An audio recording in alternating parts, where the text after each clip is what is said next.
Welcome, welcome, everyone. We are sitting here with Mark Gober, who's on the East Coast, although we first met him in California when he lived here way back when. And today we're going to chat about his books. We're going to chat about consciousness, spirituality, the convergence of science, and anything else that crops up in the midst of all that.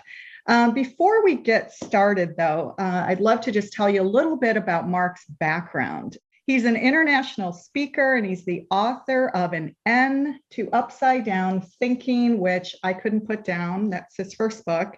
Came out in 2018, which was awarded a Best Science Book of 2019. He's also the author of An End to Upside Down Living, which I also couldn't put down, and An End to Upside Down Liberty. And he's also the host of the podcast, Where is My Mind?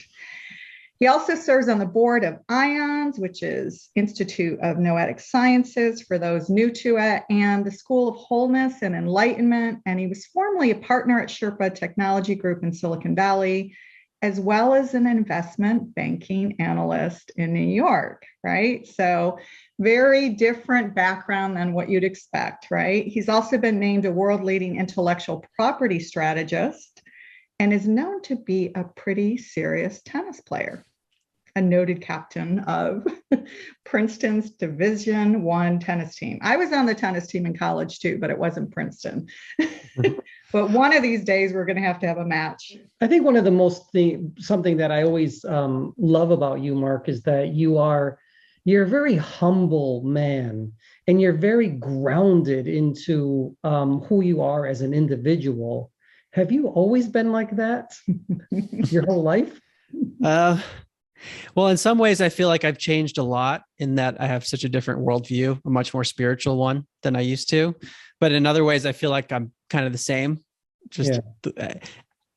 I would describe myself as curious. That's how this all started. I learned about some things that challenged my worldview, and I wanted to learn more, and I still want to learn more. And here we are. It wasn't like I planned to write books or do interviews or anything like that. So it's just like passions have always driven me. You know, we think about when we first met you, right? We met at a house party in Marin a few years back, pre-COVID years, right? And I remember, that you were on this path of spirituality and enlightenment, but it was relatively new for you at the time, if I recall. What was that pivotal event, or we could say series of events, that led you down that path?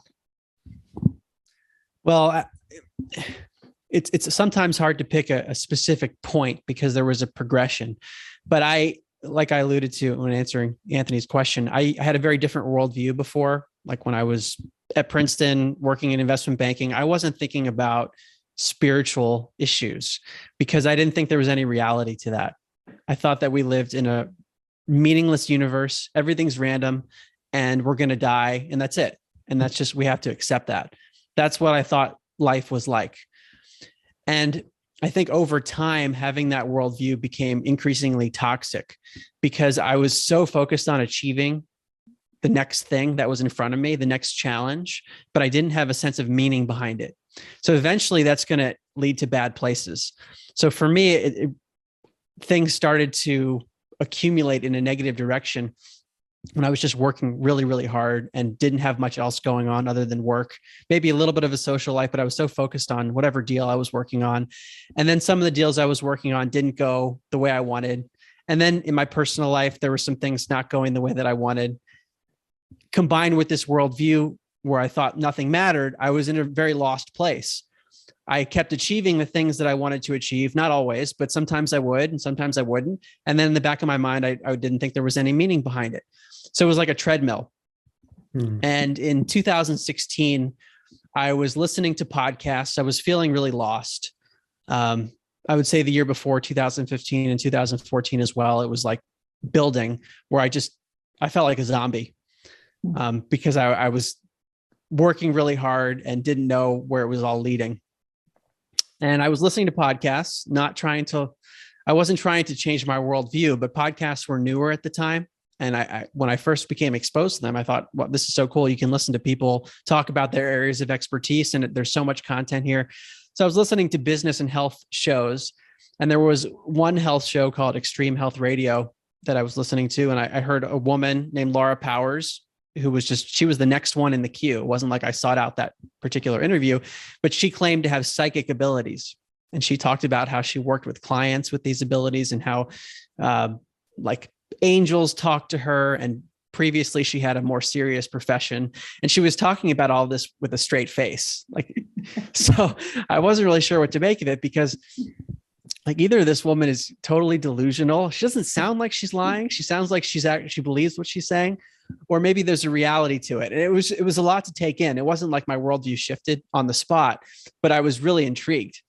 So I ended up listening to all of her episodes on her. She has her own podcast. So when I heard her on this other show, she mentioned her podcast called Healing Powers. And I said, okay, I'll listen to that. And I ended up listening to all of her episodes from 2016 back to 2011 in a short amount of time. I just listened to all of it. Why am I not surprised by that, given how fast you read? That's my pattern, I guess. I go all in for whatever reason.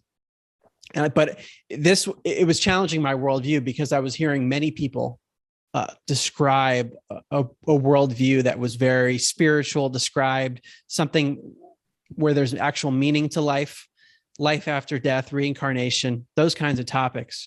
And these people had different backgrounds, and they were independently coming up with a very similar worldview.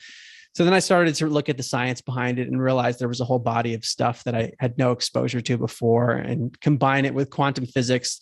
Everything started to come together. And the science was very credible. It wasn't all fringe stuff. It was like University of Virginia, Princeton research, US government programs using psychic spies. Carnegie Mellon, if I recall. I mean, all over the place. There's this, people had been looking into these topics for a very long time. And I was just shocked to know that I had never learned about this in any way. So I was just researching nonstop once I learned about this stuff, not thinking I would write a book. And then the book came a year later. So that's been my journey. It really hasn't stopped. There's always more to learn. 2 more books came, as you said, in a podcast series. And I eventually ended up leaving my job. So right before the pandemic hit, I decided I wanted to focus on this stuff full time, not knowing what would be next. So far, 2 books have come out. I still don't know what's going to be next, but I continue to learn new things and realize that there's a whole bunch of stuff that I don't know anything about, and the cycle continues.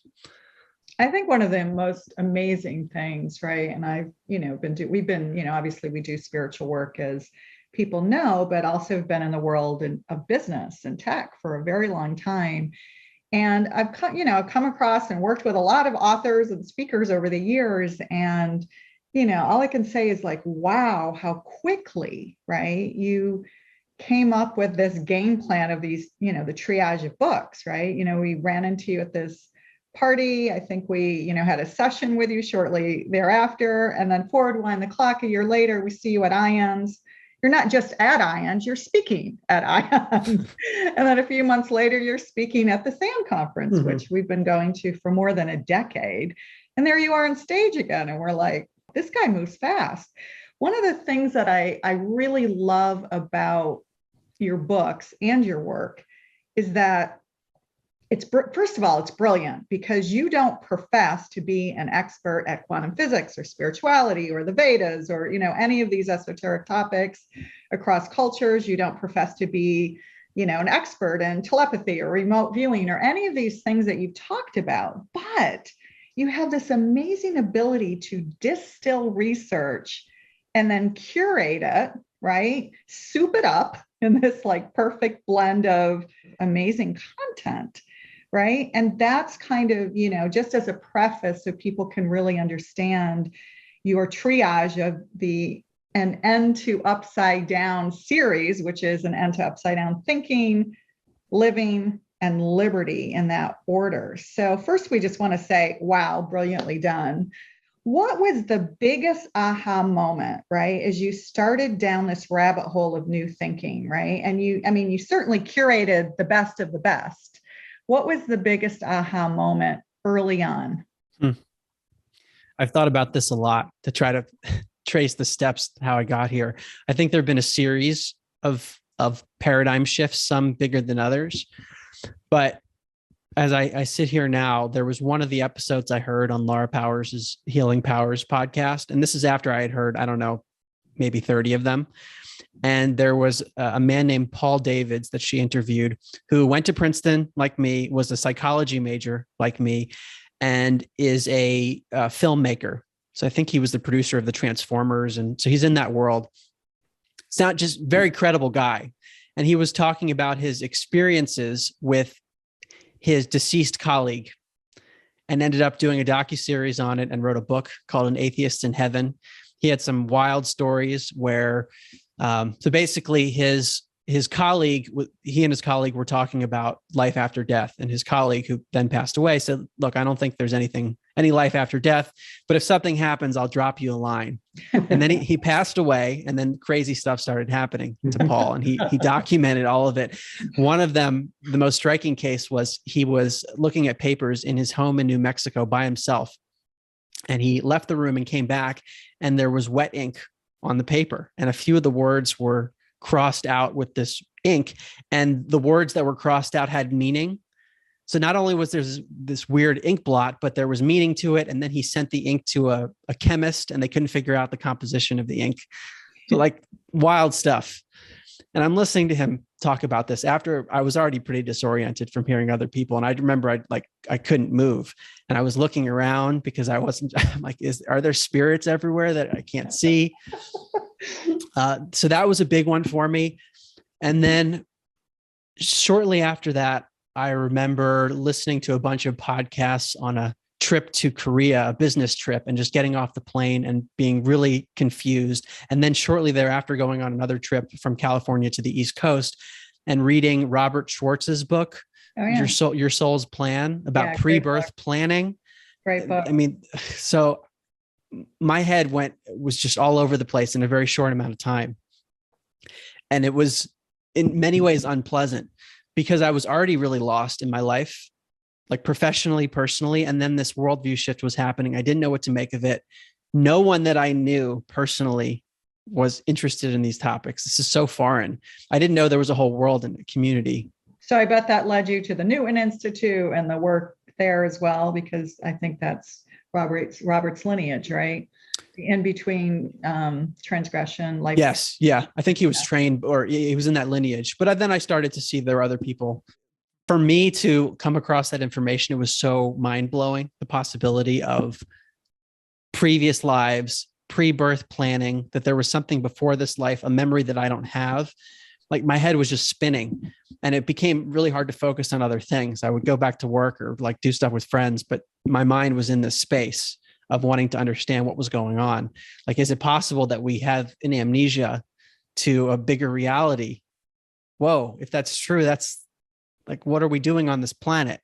Your early talks were, often begging this question, why do we forget? I don't get this. I just don't get this. Why do we forget? It doesn't seem logical, right? Yeah. To our linear brains, it doesn't seem logical. Right. And that's a really important point, that we have a linear way of thinking, and our perception is limited.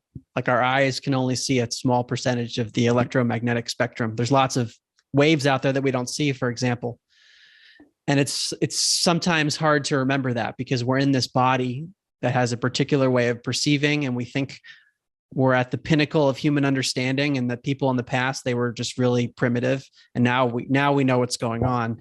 And the more I learn, the more I realize that we're still very primitive in our understanding. After everything that you started studying and what you're opening up to, how do you feel now as a human being and as a man that you didn't feel before? What's changed? Well, in some ways, nothing has changed, in that I feel like I'm the same person. Like the Mark that is looking through these eyes feels the same as it did before, but I have just a different context for it. And that's where the big changes have occurred, where I feel like there is meaning to life. And that has, like I talked about in my second book, In and Upside Down Living, reorienting my compass for living. So the things that I value and prioritize now are very, very different. That's the core of the shift for me. So whereas before I was blindly going about life, I mean, going to Princeton, like in high school, even I was constantly working, taking the hardest classes, national tennis player. I was class president. I was focused on achievements. Like, what are the things that I'm going to achieve? And I was super competitive. And then, okay, now I need to get into college. So I applied to Princeton. It was the #1 school, right? So that was my thinking. That's why I'm mentioning all that. But I didn't have a reason for that other than, well, this is a challenge and I want to accomplish something. And then from Princeton, well, most of my colleagues and classmates went into investment banking or strategy consulting. So of course I was going to apply to those things. But there wasn't anything driving it beyond, okay, this is the next thing to do. And you make money, you get married, you have kids, and then you die, basically. that was the trajectory. So now, East Coast, by the way, very East Coast, yeah. But now it's totally different. I think I'm still trying to figure it out, but it's definitely not where it was before. I think at a very high level, we're here to evolve collectively and individually, and move toward a much more interconnected state, or states that people describe in the near-death experience or with psychedelics or meditation. They talk about unconditional love being the quality of our interconnectivity, that we're moving toward that. So that's how I see things, that I'm trying to work on myself constantly. And whether it's clearing blocks, clearing negativity, or learning, or anything like that. And I do that so that I can be of service in some way. That's my compass, is that I'm trying to perfect myself however I can do that so that I can be serving others. And so far that's manifested primarily through books and a podcast series. Although before all this, it wasn't like I mistreated people. I always wanted to treat people well, even before the transition. But now I have a different context for it. I see that as something that's embedded into reality itself, rather than just an arbitrary thing where I felt like, oh, I should be good to this person, and that's a random thing. Now I feel like, well, no, there's something metaphysical behind that. Yeah, I mean, that's really a good point, because we grow up with, we're from the East Coast too, right? So you kind of grow up with this moral compass, right? Of what's good, what's bad, be kind, don't be unkind, right? Treat your neighbor, all of these things that we've kind of grown up, whether we grow up in a religious home or not, right? These are fundamental parental guidelines that we hand off to our children. But you're right? There's not kind of a sense of a deeper meaning that if you do something to this person who's not your friend or your neighbor, but, a stranger in line at Starbucks, who cares, right? But this deeper meaning of life, when we understand the interconnectedness of all things and all living, beings, sentient beings, then everything shifts and changes. Are you a happier person now than you were before? I would say definitely. Definitely happier than when I was in that down period where I felt like a zombie, 2016 era. But there were periods probably when I was younger, before everything became so competitive, where I wasn't as stressed out, where that's maybe similar to where I am today. So for those tuning in, some of the topics that you covered, right? We're talking about your first book now, and you focused on a lot of this great scientific evidence for things like remote viewing and telepathy and precognition, right? Psychic abilities of animals, which I love because I've always felt that I could communicate with horses. Near-death experiences, right? Which all share, similar things. And then you also pointed to scientific examples, right? With the lucid memories after the brain technically died, where there was no brain function. Children who remember past lives, which, by the way, Robert Schwartz also talked about in some of his work too, as well. And then one of my favorites is this mind impacting physical matter. In a way, we kind of get the esoteric principle of it, but there's science to back all of that up. So what did you learn there? Well, let me start with the framework for how I think about consciousness and matter, because that informs the answer to the question. The way I used to think about consciousness, which is, it's a difficult term to define because I can't touch consciousness, but I think about it as our subjective awareness, our sense of experiencing life. So it's something that we all have. It's the thing that we need to even ask these questions about mind impacting matter. If there's no consciousness, we can't even ask a question or think about these topics. And I used to think consciousness just comes from the brain because we know so much from neuroscience. But the crux of all my books, really, but especially my first book, is the idea that it's the other way around, that consciousness is first and it works through the brain and the body. It's not that the brain produces it. The brain is more like a filtering mechanism or a processor. And furthermore, that we are all interconnected as part of a universal consciousness. So the analogy I like to give is from philosopher Bernardo Kastrup.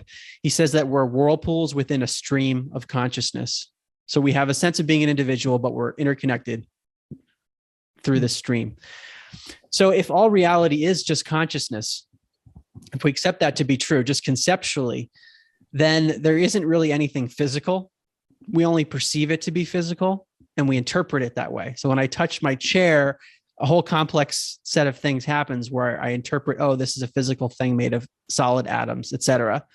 But in reality, if everything's consciousness, then that's just the way we're perceiving it to be. So nothing's actually solid. So conceptually, then it would make sense that if we shift consciousness, then the physical reality could shift. That's at least plausible. But then, Renee, to your question, there's lots of evidence to suggest that's true. And one of the classic studies, which I like to start with, because it's really scientifically rigorous using statistics, but it's a very small effect. And the classic study uses machines that are called random number generators. So these are machines that generate zeros and ones in a random fashion. So over time, if you just look at the string of what it produces, it's like 0, 0, 1, 0, 1, 1, et cetera. And it approaches 50% ones, 50% zeros in the long run, if you let it run for a long time. So what the experimenters have done, including at Princeton, they had a lab for almost 30 years and was run by the former dean of engineering, which I didn't know about when I was a student there because it was so controversial. But they were looking at this stuff and they would ask people, they'd say, hey, Anthony, I want you to put your mind to this machine and try to make it produce more ones than zeros. And they would ask lots of people to do this. Some, many of them not claiming to have any psychic powers.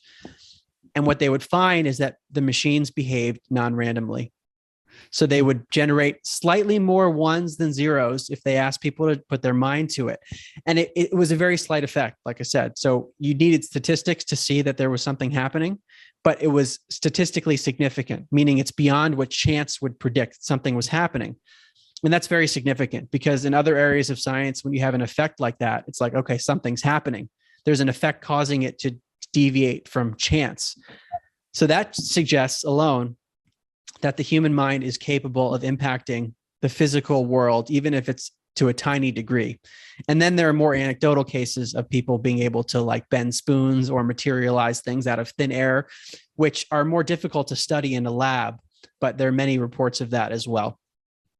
Actually, it's interesting because Helene, who we've also interviewed for this summit, in her book, The Science of Channeling, she had talked about those random number generators and how they used them in a research setting when channeling was happening, and how the same exact thing occurred that, was beyond randomness and it was significant enough to note in their study. If what you say is true, that this is all consciousness, and that this is all a perception of our own making, then none of this is real per se, or is it? Yeah, that's the question. How do we define real? At some level, it is not real, but at another level, it is real. And it's difficult to put my finger on how to think about that. It's beyond the matrix. It's not really a matrix because it is real, right? Mm-hmm. Even if it's our perception, but it's also illusionary at the same time in the sense that it can be changed. It kind of points to the observer effect, right, in quantum physics, and also the fact, also through the quantum world, that we live in a participatory universe. Yes. And that also comes up in some of the studies with random number generators that are distributed all over the world. And the researchers look at what's happening to them, especially during major world events. So people don't know that these machines are on, generating zeros and ones randomly. And what the researchers find is that during major events where there's a collective shift in a certain direction, like a highly emotional direction, 9/11 is an example, the researchers find a spike in non-random behavior in those machines. So there is something participatory that's both individual and collective. And collective, yeah. Yeah. And also one thing I want. You brought that up in your book, right? Didn't you bring that up in your book? Yeah. As examples, 9/11, Princess Diana's death, and a few other notable events. Yeah. And they're still looking. It's called the Global Consciousness Project. Dr. Roger Nelson and collaborators, and they were at Princeton and have spun it off. But Anthony, to your question about what's real, really deep question. What it was one of the first things that my mind went to in the 2016 era when I was learning about all this stuff. Well, what's actually real? And previously, I was in a phase that I would now call materialistic nihilism, where there's no meaning to life. It's all physical. We're going to die, etc. But there's a tendency when learning about these spiritual topics, there's a spiritual nihilism, which I don't think is quite right either, which is, well, nothing's real, so nothing matters. Yes. We're all going to be reincarnated, whatever. And I don't think that's quite right either, that there is meaning to this reality that we're in, even if it's illusory, or in the Hindu tradition, they call it the Maya, an illusion in a way. It's an illusion, but it's not an insignificant illusion. So that's the nuance that can be lost sometimes. I love the way you put that. It is, there is meaning to all of this. And I believe that we have to find a meaning to it, and that we have to find ourselves, as again, our guys will always say, if you're going to have an experience, have the best experience you can and find meaning in it and discover who you are again. Yeah. And also because whatever experience that we have in this realm or dimension or vibration, or whatever you want to call it, right? Depending on your orientation and worldview, or I should say cosmic view, that everything here has a ripple effect and affects the other yous, right? If we definitely live in this multiverse, it affects the other yous and the other realities. Through all the research that you've done on consciousness, have you seen the consciousness of human beings increasing? Have you seen a shift in the world consciousness overall? I would say yes and no. I'll start with the no is that I would have expected by now to have seen much greater shifts than have actually happened since I first started this. Because to me, I was like, wow, there's so much information out there. How could we not have a shift very soon with all the science that has been coming out? And at the time, there was a big paper that came out in American Psychologist, the official peer-reviewed academic journal of the American Psychological Association. So as mainstream as you can get, saying that these psychic phenomena are statistically real. So I was seeing momentum, and I'm like, okay, things are going to shift, and they should shift really quickly, because once people get this, how could you live in the same way? You can't. But I don't think it's happened as quickly as I would have wanted. However, I do think there have been shifts. So sometimes it's difficult to quantify, especially as an individual, because we don't know what's happening in every single person's mind and how they're going about their lives. And we don't see what's happening in other parts of the world. So it's hard to visually see it sometimes. One of the signs for me that there is a shift is that there's turmoil. And to me, that is a predecessor often for transformation. So in the individual, it's a dark night of the soul. Like for me, I definitely had one, but other people might have one that's even more dramatic. It could be like a death in the family or an illness where there's no choice but to awaken. So when I see turmoil in the world, it is both upsetting, but at the same time, it's a sign that maybe there's a chance to transcend it. Mm-hmm. So I do think we're moving in that direction, but maybe not as quickly as I would like it to happen in my limited perception, because who am I to say how fast it should happen? I don't know how fast it should happen. All I can do is try to transform myself as much as possible. Yeah, I love that. And I do think, a lot of people that we work with too are like, how can this collective consciousness really be moving the needle when Ukraine and Russia are happening? Like, how is this possible? Right. And so, a lot of times when we are moving along a trajectory, right, like you said, you expect to see shifts, and then something like that happens, or the environment, or, the list goes on, right? We could go down all of these negative rabbit holes, but at the end of the day, you're right that major transitions, right, happen when there's a lot of turmoil. Yeah, I believe what you're saying is accurate. I mean, especially when we've seen COVID and we've seen science come together like never before in a way that has been able to find something very quickly, different types of vaccines, or not even that, but just seeing people coming together, to try to come up with solutions. To come up with solutions, this everyone coming together. And then even when now that we see what's going on with Ukraine and Russia, we see a world coming together again in support, that saying, to Russia, this isn't right. You shouldn't be doing this. And we see people coming together, this consciousness. Is that something that you see? Because you said there's always turmoil. But it's far beyond, I think, today on a global level. It's far beyond what we did with South Africa, right, during apartheid, where we imposed sanctions. And I think, forward wind the clock to today, we are in a much more aggressive stance as a global community, saying we're not going back there, right? I mean, even with, Afghanistan and the women, right? They've tasted freedom. Women will die, they will stand up and they will die, but it won't return to the Taliban as we saw it before. So I think those are the things that we can point to, even though there will be deaths and tragedies along the way. For me, the shift I see is in the collective focus, that there are events that everyone is thinking about at the same time. Whereas before, political issues or other issues related to that, maybe some people cared, other people didn't. For the last 2+ years, we've all had to focus on very similar things. Mm-hmm. So the collective is being forced to look at stuff in a way that didn't happen before. So for me, coming from the consciousness lens, but prior to the COVID era, because there's kind of this before and after COVID, I think it was a really pivotal point. When COVID started, that was my first instinct is, well, this is probably going to be some kind of a consciousness shift. I don't understand what it's going to be, but everyone's being forced to think about life and death. We're looking at the same issues. There was a lot of collective stuff happening, some negative, some positive, but it was pushing consciousness.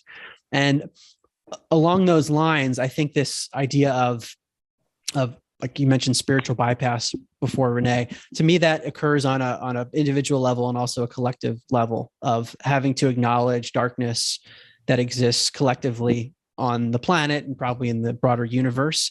And that's required in order to transcend those things. If we try to ignore the darkness within ourselves or collectively, then those things will fester and they'll be able to wreak havoc. So it's I think it's a requirement for us to have to go through all this, acknowledge and transmute in some way. I don't know how that manifests, but we have to acknowledge darkness and get past it. Yeah. I mean, that's so beautifully put because, we support all belief systems. We don't plug in or, orientate to one or the other, but I do love Pema Chodron's, she's a Buddhist, a well-known Buddhist, and I just love her writings around this transition that you're talking about, that, if you retreat and run, that doesn't work. If you deny and ignore it, that doesn't work. You literally have to go through it. And then the pain and the darkness, or perceived darkness, really, it's perception of darkness and our shadow work and our trauma work and all of this gets kind of dissolved when we face it, right? You have to face it. And all the ancient traditions from the East say the absolute same thing, right? That we have to dance with our shadows and be aware. Sometimes people will come to us and say, well, what about discernment? How do you know what you're channeling? What about dark energies? And there's a lot of fear around dark energies, right? And what we don't realize, right, is that we have darkness, right? There's polarity in everything, and we have darkness, and the guides will often say to you, right, these are just different shadows of your own self that we need to face and not retreat from, but dance with, learn how to rise above them and shine light on them. I would like your take on this darkness of the shadow work of who we are. What is that for you?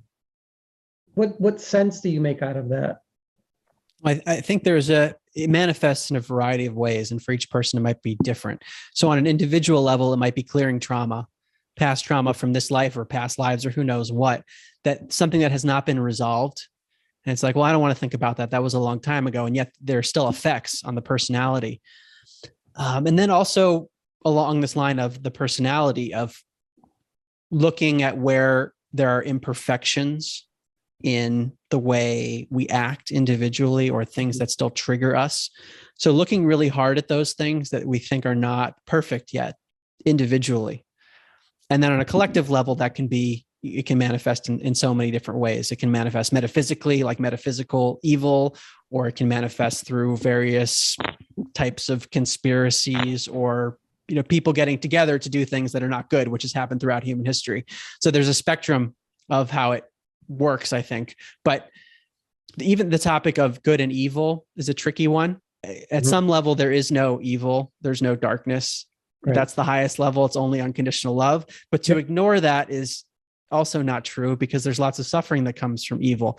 And there's a story here when I was trying to reconcile this for myself. This is like a pivotal moment for me. A few years ago, I was listening to a tape that Dr. David Hawkins did years. He's an advanced spiritual teacher, passed away several years ago.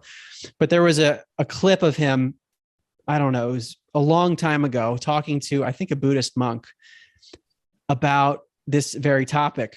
And he was quoting Ramana Maharshi, the great Hindu sage, who said that the world as we see it doesn't exist.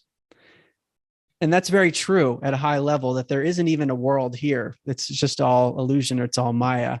But what Hawkins said, who at the time was meditating by himself for years and reaching states of enlightenment, and prior to that, he was a very prominent psychiatrist in New York.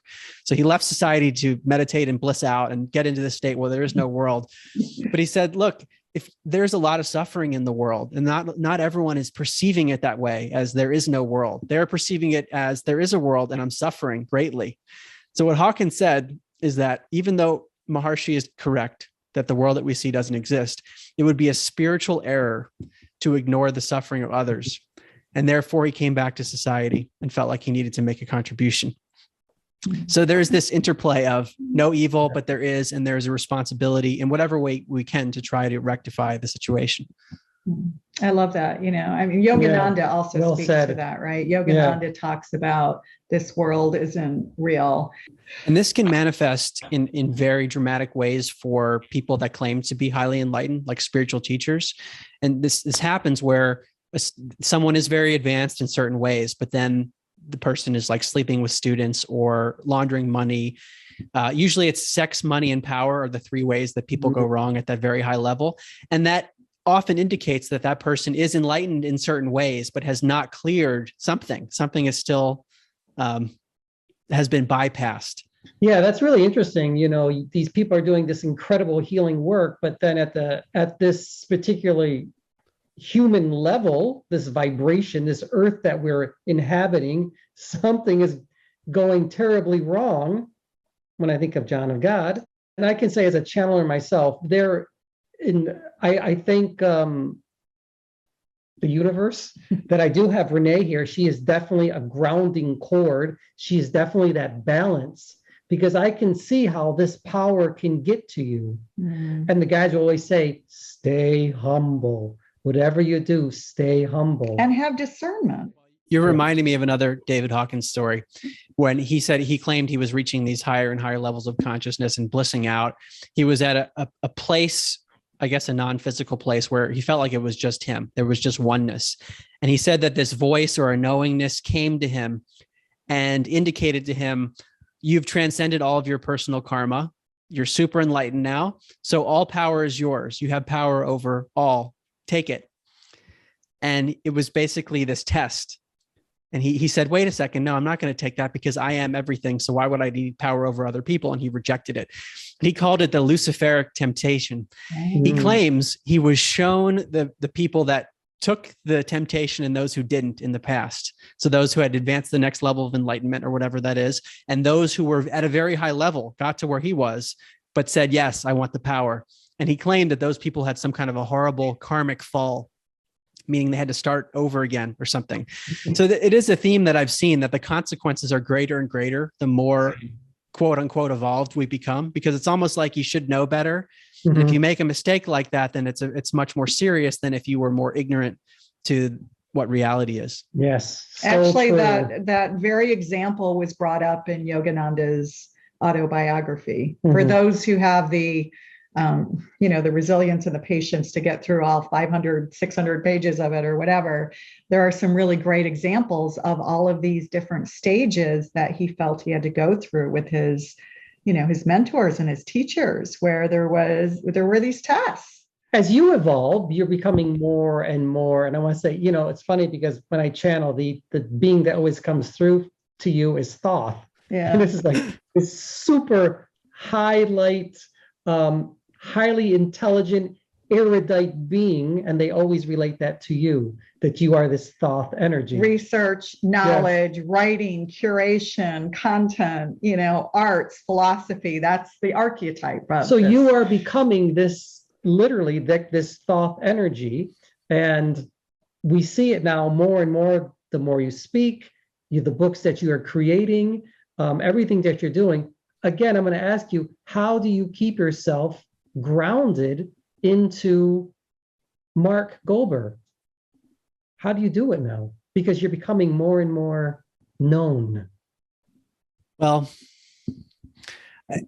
like I said earlier, the drive here has been curiosity. And with curiosity has come more knowledge, just because I've come across things. So my worldview continues to shift.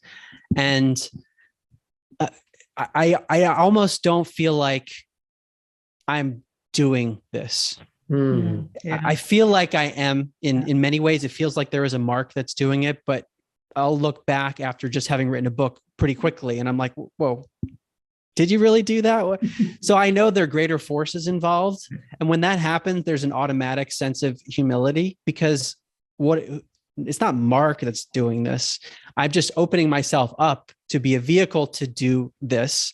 And when I look back at my history, I was in many ways trained to do this. And at the time I didn't know that. I mean, especially in my professional life, but also at Princeton, it was super academically rigorous. Had to write a senior thesis in order to graduate. But then my last job, where I spent 10 years and left, a lot of what I had to do was research for companies and present to boards of directors and senior management. And they have very short attention spans. They want to know the crux of the matter. Just tell me the main point. So I've had to distill things. That was my profession. If I didn't do that, then I wasn't doing it properly. I was doing a bad job. So I've been trained almost like militaristically in an academic kind of way, where it's super high pressure to be able to do these things that I'm doing now, which I was already trained to do. So I don't look at it as I'm like writing these books and putting the books out there. I mean, partially I do, but it's more of, I become curious in something, I see a way to contribute, and then I try my best, basically. And I know there's some kind of metaphysical help behind it. And that's the way I stay grounded, because that seems to be what's happening. And if I take any more ego to it, that's actually irrational and incorrect. Early in this process, 2016 era and onward, there was a lot of intellectual work, but there was also experiential work of talking to channelers, talking to psychics, talking to energy workers, and then working with alternative health on just chronic health stuff. So I was being exposed to so many different areas that were converging on this idea of unified consciousness, energy, the things that I wasn't familiar with. And I think all of those experiences have contributed to the conviction that I have with all of this. Because it's not like I say, well, I think some of this is real and some of it's not. And because if I had that, if I didn't have as much conviction, I probably would still be in my old job. To me, even though I don't feel like I have the exact picture, I feel like I have the direction. And that direction has come from it's multimodal of personal experiences, healing myself physically, emotionally, learning. In the yogic tradition, and I'm combining categories here, there are 4 major ways of enlightenment they talk about. There's the pathway of knowledge, the pathway of devotion, selfless service, and energy. So that could be like meditation, working out, breathing, things like that. So knowledge, selfless service, devotion, and energy. That's how I think about my own life, is how am I dividing my progress in those areas? So things like personal health challenges or other emotional challenges, they will end up fitting into one of those buckets of ways that I'm working on elevating myself. I mean, that's a great example, actually. Yeah. It's interesting, just to kind of return to something we were talking about earlier, right? Anthony had asked you, are you seeing things evolve? And what people may not realize, certainly people who are viewing this video, right? This is probably not new. Some of it's new and some of it isn't, but certainly the idea of energy medicine isn't new, or you wouldn't be watching this video. But what has been increasingly happening is that in respected circles, we are seeing, right, more and more respect and adoption, right? And I know you brought up Dr. Jones, right, in your book, who I know is no longer with us, but, he was on the advisory board of former President Jimmy Carter, and then also served on Obama's administration as an advisor on energy and medicine, right? And yet in traditional medical circles, there's still this reductionist view going on. So kind of back to that topic of, we're all kind of surprised. We have the data. First of all, we know that, there's a lot at stake here. Pharma, right? Big money, all of these things. And you point to this in your Liberty book as well, which is great, right? There's too much power at stake. And so, breaking down the old guard and, trying to get that reductionist materialist view to kind of break down, there's a lot of people's credibility at stake. And so part of that fear is why we haven't moved so fast. What can we do to move beyond that and dive into, we don't know what we don't know, and that's okay. Yeah. It's a really good question that I've spent a lot of time thinking about, and it's a multi-pronged answer. The education system is critical to that. So if I had been taught about the science of psychokinesis, mind impacting matter, when I was in grade school, my life would be different. Like if I knew about near-death experiences or children who had past life memories, studied at the University of Virginia, like this, I learned about that at first when I was 30 instead of 10 or 5 or something. So our culture just doesn't acknowledge those things. And there are probably political reasons for that. People who have studied these topics for a long time or studied scientific topics, and their paradigms would be rocked if these other more paranormal things were real. They would have to recontextualize all of their research and their PhDs. And so there's ego in the academic world for sure that wants to keep this stuff under wraps. Increasingly, I think there are broader forces. Anthony, you're talking about evil and darkness. I think there is an intentional desire to keep this stuff suppressed because it is very empowering to the individual. And to me, there is a spiritual light-dark battle that's probably been going on since the beginning of humanity or even before of are we going to liberate ourselves at a spiritual level, or are we going to stay in this materialistic state of thinking that life is just in this little box? Mm-hmm. So there's probably multiple forces at work. And because this is such high stakes stuff, a lot of it is likely secretive and metaphysical, where we're not going to see the mechanics of how it works. But just having looked at this area of science and been involved with the scientists, and also professionally, I saw this working with inventors who are challenging big industry. There are forces at work that suppress things. And it's super dark. It's not the sort of thing we like to think about, but it's very real. And when I see the suppression of scientific work and journals rejecting scientific papers that have been done in a traditionally scientific manner, and they say, well, we're not even going to look at this because it's in a realm that we can't talk about. I was listening to an interview the other day with a scientist in Canada who is aware of, these paranormal abilities of consciousness. At the university he works at, he was told by one of the highest people at the organization, as long as I'm alive, you'll never be studying these things scientifically here. So there's the suppression that goes on. I think it happens. Was that recent or more like a decade ago? That interview I heard very recently. So there's stuff going on. And then also there's a lot of ridicule in the media Like if I looked up some of the scientists that I was studying initially, I go to Wikipedia and it says, well, this person's a pseudoscientist, and it's all been debunked and they're skeptical organizations. And there's of course room for skepticism, and because not everything is real for sure, but there is definitely an overarching, it seems like suppression of a lot of this. And those are the challenges we face to make these things more mainstream. Because right now, I'm sure with your audience, this is not fringe, but for many people, if I talk about telepathy or psychokinesis, I mean, that's like over their heads, or their eyes will gloss over or think I'm crazy because of the way we've been, to me, indoctrinated. Programmed to think a certain way. And then we become almost robotic with that worldview, and we become defensive of it. Because I know personally how difficult it was to get out of that worldview, my old one. And I'm probably still am. There's probably still residue of trying to escape it. And it only happened because I was in a unique life situation, number one, where I was able to devote time to this. And I was really willing to do that. And I can understand for people, it's just not going to happen that way. And also, I think my path was in some ways experiential, but also very much intellectual. The biggest shifts for people seem to happen when they have an experience. So a near-death experience, they come back, they might change their job, get divorced. Like things happen pretty quickly, or with psychedelics or meditation or other things. So I don't know exactly how the shift is going to happen, because this stuff is so metaphysical, and there's a butterfly effect where a tiny shift can have a huge change in ways that we can't see, and things are quantum and interconnected. There's actually one scientist I spoke with who studies precognition, which is knowing or sensing the future before it happens, studying it scientifically. And she was told at a very prominent university to take that research off her resume if she wanted to consider the tenure path. And she ended up having to leave academia to study those things. But I could understand if you have a family and you want to be on this track, it's very risky. You don't want to necessarily just sacrifice yourself by talking about topics that are too taboo. Where do you see religion nowadays, in the current time, playing a part in consciousness?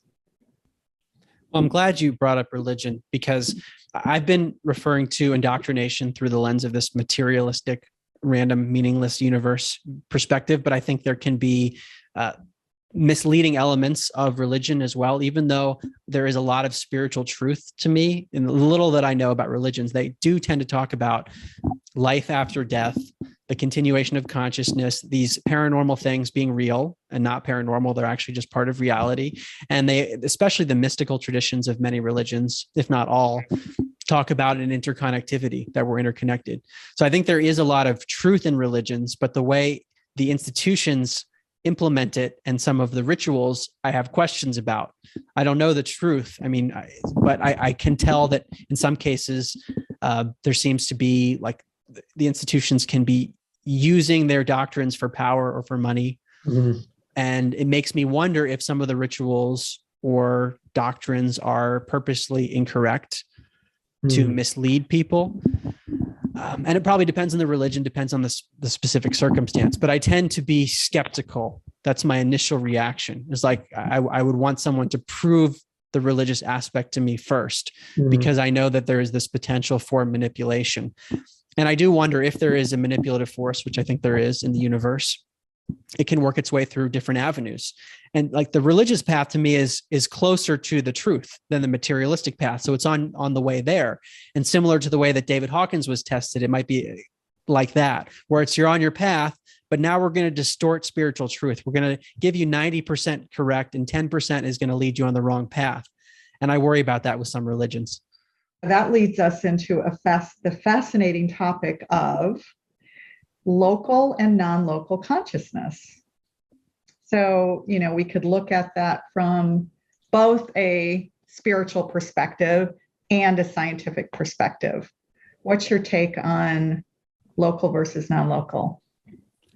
I started looking at this through the scientific lens, and Dr. Dean Radin from IONS wrote a book called Entangled Minds, which to me summarizes non-local consciousness really well. He takes the principle of quantum entanglement and combines it with consciousness. And quantum entanglement, to drastically simplify it, talks about how two particles that are physically distant from each other are interconnected. So when you affect one, the other one is affected at the exact same instant.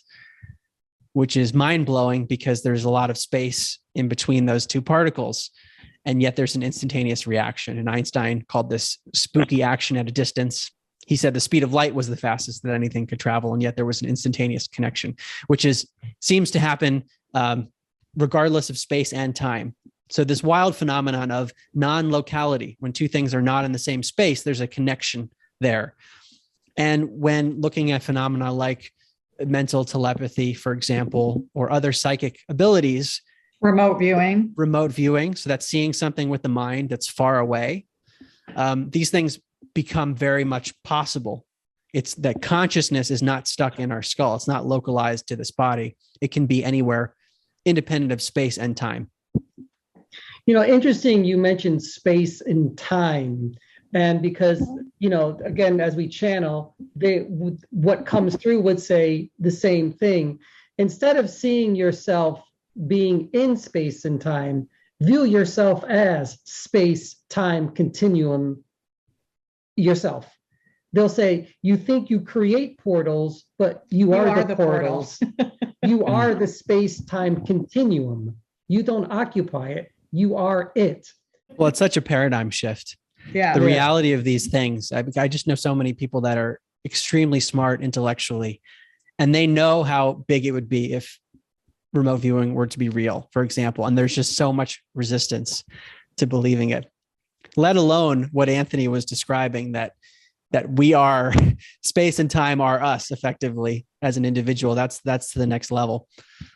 Which really signifies just, how powerful we are as human beings, and how powerful our minds are. I am not a quantum physicist and I am no scientist, but this is the information that often is given to us I believe, to raise our consciousness, to take us to that next level of contemplation of who we are as energy beings.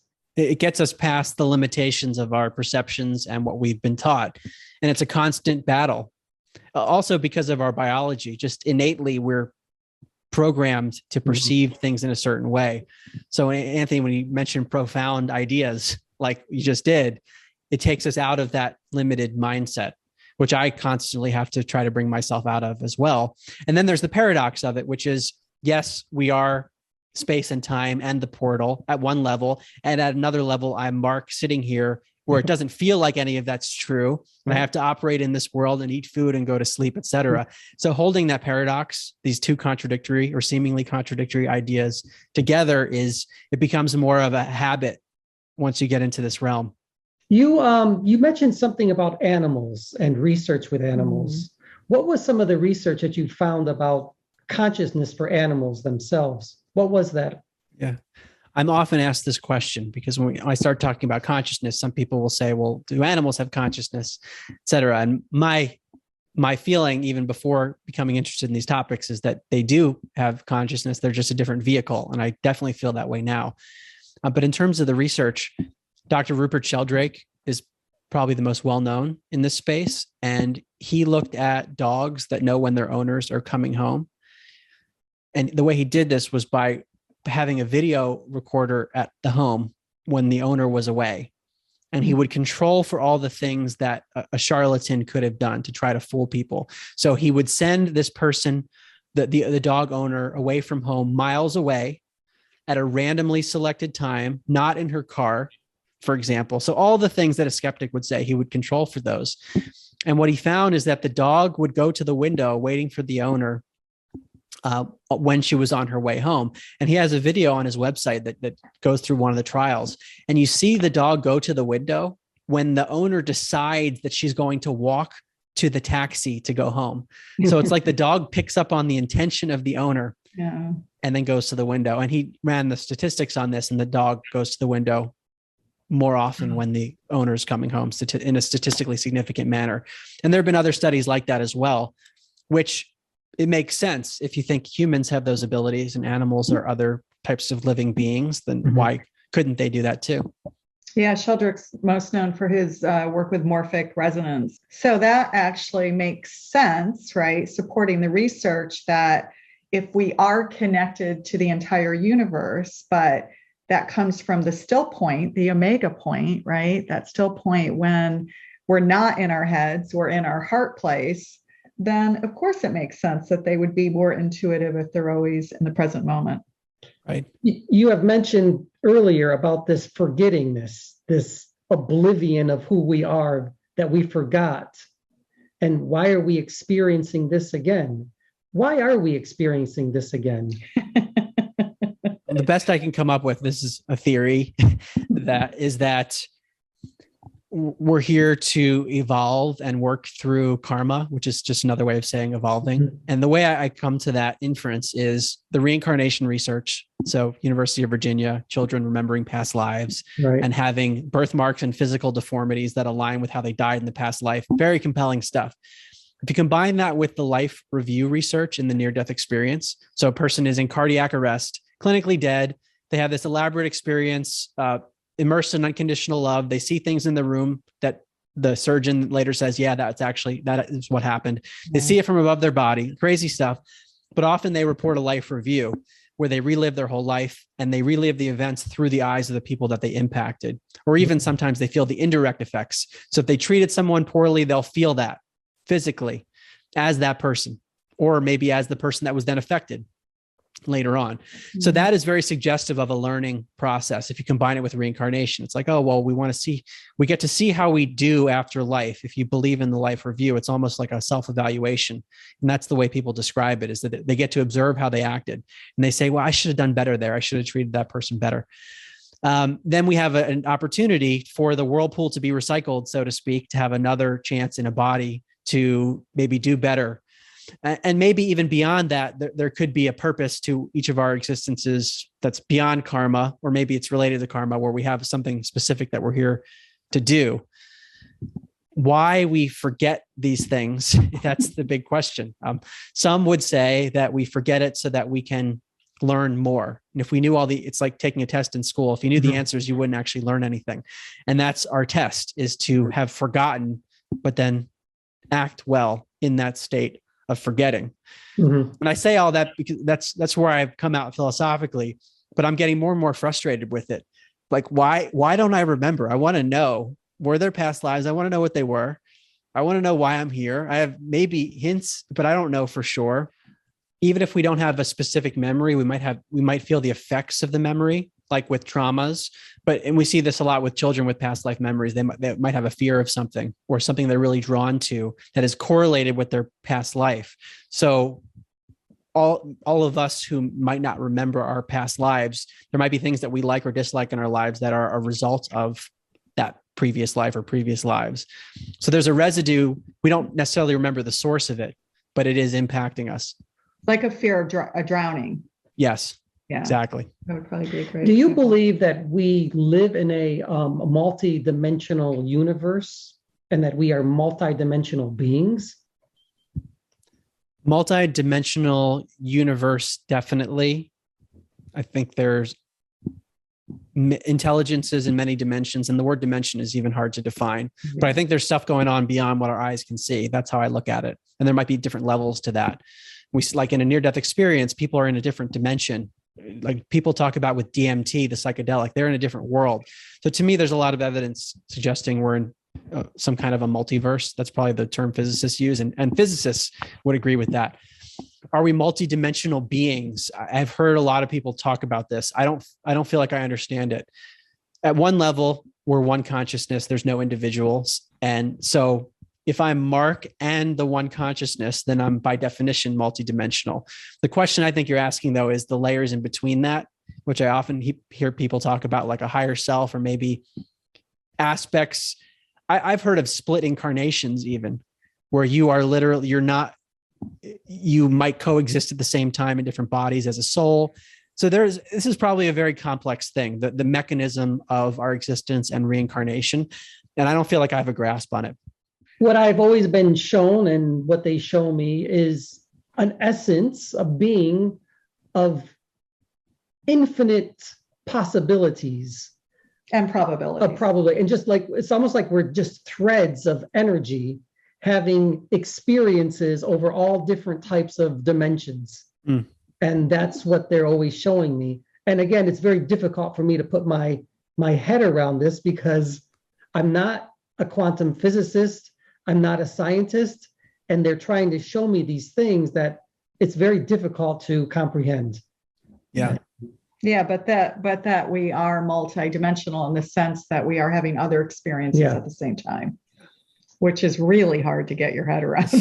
Right. And it is related to memory of like what another way of saying it is where our consciousness has access.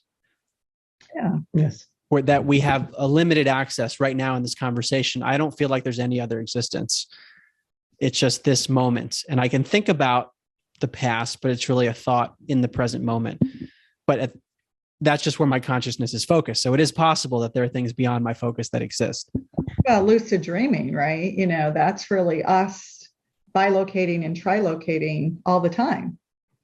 All I can say, though, for myself as a channeler, that here, it's like focused, like you said, everything is very focused. But when everything opens up, it feels like the universe just opens up. That's what it feels like.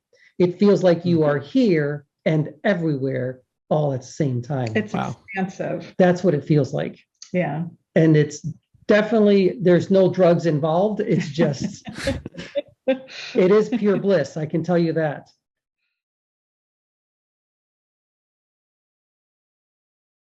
I am just so happy that we're able to have this discussion with you and to see you evolving as a young man and doing your thing. And I think you've touched so many people's lives through your literature and just who you are as an individual as well.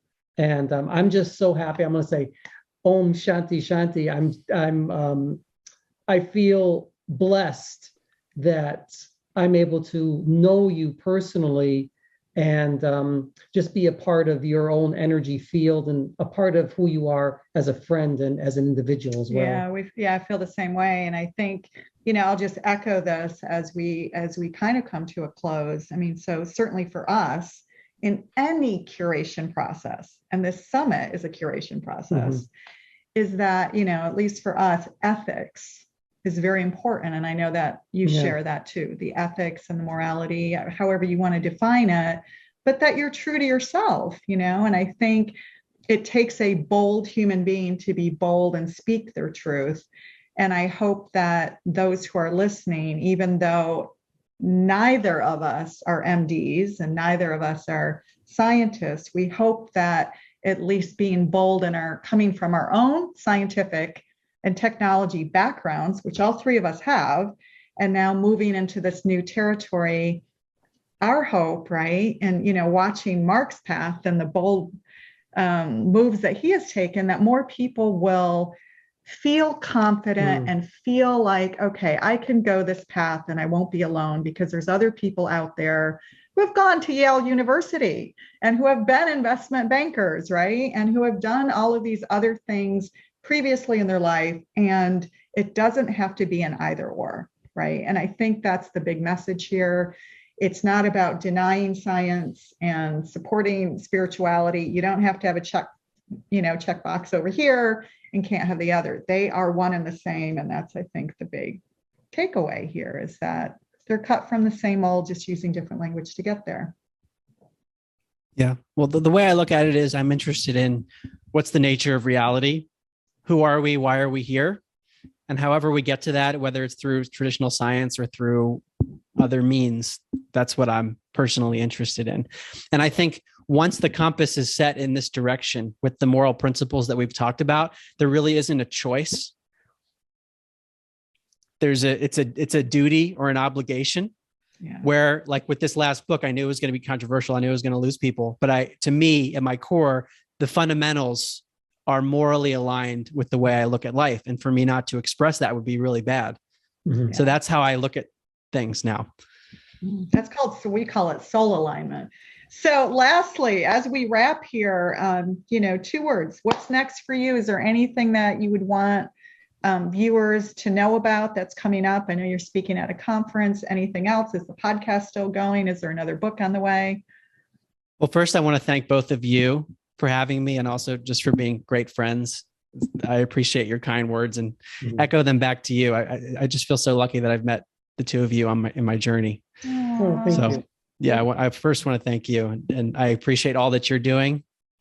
We're on a similar path, and we just do it in different ways. So, and I know that your intentions are really good. So I just thank you for your dedication also as we evolve in this critical period. But in terms of my next steps, I don't know. Which for me, as someone who used to be such a planner, it is becoming a little unnerving. I was used to working. I was on a great career track. I mean, I really had to go through a major shift to want to leave that track. And I don't know what's next, but I do spend a lot of time researching. There's so many open questions that I have. And who knows if there will be new content. I did the first podcast series in 2019 that was focused really on the science of all this stuff. And I don't know what's next. We'll see with that.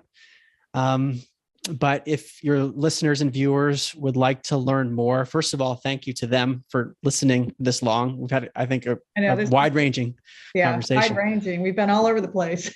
Yeah. If you're still listening, thank you. But if you're interested in learning more, my podcast is a good place to start. It's an 8-episode series that really highlights the main topics. It's called Where Is My Mind? It's on Apple Podcasts and Spotify, all the major players. And then my 3 books, they're available in paperback, Kindle, and Audible. An End to Upside Down Thinking, End to Upside Down Living, and End to Upside Down Liberty. And we will be posting those on the following screen with links where people can buy them, and also a direct link to your podcast so people don't have to spend any time digging to get there. So thanks so much, Mark. This is amazing. We love you. We love your work. Everybody keep your eye on Mark Gober because more books are coming. We know that. You're pretty young to know more content's going to be coming, especially how quickly you churn these out. So you can go to markgober.com as well, where I'm sure you'll be posting updates as things progress in this wild, wild west of new transformations happening every minute, right? So with that, thank you so much. Thank you. Thank you.